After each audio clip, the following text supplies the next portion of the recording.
Good evening, guys. I want to share with you the snacks that they prepare by Balinese in Bali. Snacks are the Balinese great snackers. Snacking makes about a third of the daily food intake of the average Balinese. A casual trip through any village reveals the truth of snacking wherever Balinese people gather to chat, test their fighting cocks, perform their obligatory group work functions, have banjar meetings, was, pray, and celebrate.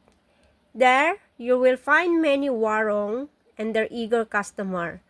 A visit to almost any home compound except during the hottest part of the day. So guys, ang mga Balinese lagi ring namamasyal pero sa mainit na panahon, hindi daw.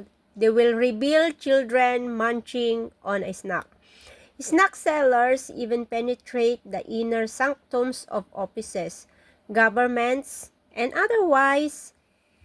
Once when I was a governor's office, a snack vendor walked in a set in a metal box. All work came to stand still for several minutes, while the other personnel crowded around to choose and purchase their snacks. Warung can also be found in every village neighborhood, doubling up as fast food stores and social centers. People meet at warongs to swap stories or be updated for the local gossip.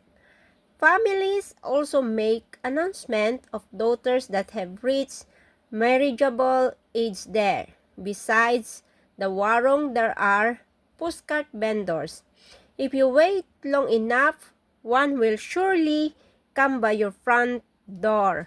So, this is the warong, guys. And then this is the glutinous rice that they made. In Bali, snacks are known as jaja, and the word basically refers to any kind of food that is not eaten with rice or with regular meal. Plain white bakery bread, chips, crackers, and cookies are jaja.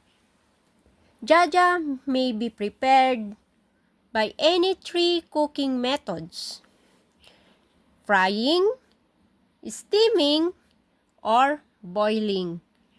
And it is typically made from three basic coconut, palm sugar, and rice. Coconut gives it flavor. Palm sugars make it sweet, and rice it holds together. Sa atin guys, ang tinatawag na palm sugar is yung ano ba yon? Tagapulot. Sa Ilocano, tagapulot. Sa Tagalog is panutya. Tagapulot yung sinukob po, yung ginagawang pang patamis ng anong bang tawag doon, Sheila? Pampatamis. There are two important varieties of rice that are used in village markets, either is a whole grain or as a rice flour. Most Balinese, they buy the whole grains and pound them into flour with a large of rice pounder like a giant mortar and pestle made of wood, since it is cheaper than buying the ready ground flour. Oh, sa atin yung alsong, yung ginagamit nating pambayo, yun din, traditional din pala nila ng Bali, guys, yung bayong. Today, some jaja sellers work for a central supplier. Instead of making the jaja themselves, these suppliers operate from large kitchen equipped with modern electric appliances, turning out large quantities of jaja, often packaged in a plastic. This causes of authenticity of the process to be lost. It is admitted more sanitary. In many villages, markets or jaja sellers still make a few simple types of jaja at their store for sale. Most of them are items sell out by early morning, so to experience the full array of items, you have to be there early in the morning. Parang sa atin lang din, guys. And then they use it as fries, mashed bananas, fried bananas.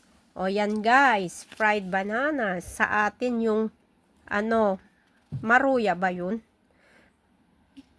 Maruya. So this is yung, ang tinatawag natin dito is yung boiled tubers. Ito yung binatog. Guys, ito yung binatog. O, diba? Ang sarap, guys. Binatog. Yummy, yummy, yummy, yummy, yummy. Binatog. Yummy, yummy, yummy. Binatog. O, diba? In Bali, when tubers cook for a main meal, some extra is prepared and left in the kitchen, so family members can help themselves whenever they feel hungry. So, they boil tubers, sweet potatoes, cassava, grated coconut, palm sugar. Guys, yan ang tinatawag na boiled tuber. Sweet corn and coconut. Ang dali lang palang gawin yung binatog, guys. This is simple and very delicious and is often eaten for breakfast together with a glass of piping of Balinese coffee. Wow! Nilalagyan pa nila ng coffee, guys. Sana, bagong recipe. Lagyan din natin pala yung binatog ng ng coffee. Coconut cream sugar. Oh, yung sarap. Tapos, ito naman guys, yung tinatawag na glutinous rice cake. Oh, binagkal! Jay Ilocano kat binagkal. Glutinous rice cake. Oh, di ba guys? Sarap. Yan. Pang dessert talaga. Tapos eto guys, yung balatong munggo, guys. Ang sarap, di ba? Yan, ang gagaling nilang gumawa ng dessert. Hope guys, matutunan natin lahat ng mga recipe at hindi na tayo bibili sa labas. Di ba? Tas ito naman is dumpling in palm sugar coconut sauce. So ito yung tinatawag natin, may tawag tayo dito, parang yung nilalagyan ng ganito, ano ba yung tawag nito? May tawag dito, nakalimutan ko na guys kung ano yung tawag dito. Yung parang dila-dila. Dila-dila style. Parang ganon. Di ko alam po sa Tagalog. Basta dila-dila. Ilocano nga rod. Then, this is my favorite. Steamed black rice with coconut. Wow, ang sarap nito. Diba guys? Wow, pulot gata. Oh, yummy, yummy, yummy, yummy, yummy. Guys, next time, isi-share ko na naman kayo ng madaming recipe, guys. Ito, oh, yan. Anong tawag ba natin dyan? Donuts ba yan? Yes, donut po to, guys. May sesame seed. Tinatawag nilang unde-unde. Ang tawag nila dyan, guys, unde-unde. Hindi ko alam sa Tagalog, sa Pilipinas, kung ano yung tawag dyan. Ang tawag dito, undi-undi. Tapos, ito, tinatawag nilang